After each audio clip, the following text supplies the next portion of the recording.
A warning from the water company tonight after 4 men posing as workers forced their way into an elderly couple's home. Police say they stole thousands of dollars from that couple. News 8's Bob Wilson is live in Hartford with what you need to know if something like this happens to you. Bob.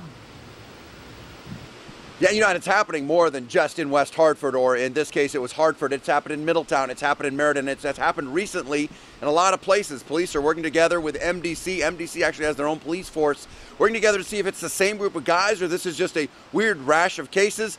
But either way, we caught up with one of the victims who was pretty torn up about it. She was crying to me, and she really didn't want to go on camera, but she did tell her story.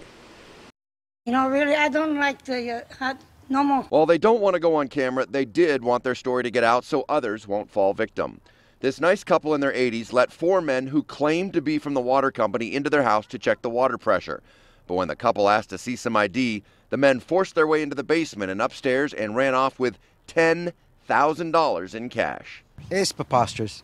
You're taking advantage of elderly folks. Had $10,000 taken from them by these bogus water company guys. They said they had the money in the house. They own 3 different houses, and they were going to use that money to pay the taxes. They're elderly. They can't get that money back. And they say they hope that the police department gets these 4 men. The couple in Hartford, they are not alone. Police in Middletown say that on Sunday, same scenario in the same situation.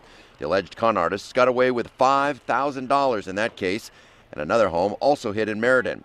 In November, 2 men tried to force their way into 2 different homes in West Hartford. We talked to Leona, who told us how she fought back after the men wouldn't show her ID. You really tried to pull the door open on you? Yeah, I just pulled it back, and I put my body right out there like. I said, no, you're not coming in. Get out of here. Then I really was starting to get mad because he insisted on coming in.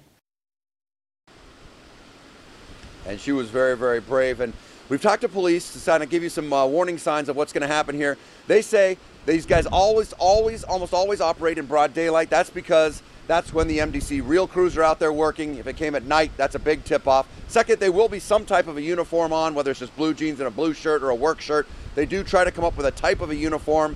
But the bottom line is they won't have ID. Ask them for ID before you even open up the door. They can hold the ID up to the peephole. MDC says if one of their workers refuses to show ID, you want to call them immediately because they take that very seriously. All their guys, their men and women, have been trained to show the ID, show the ID, show the ID. So that's the most important part before you open that door.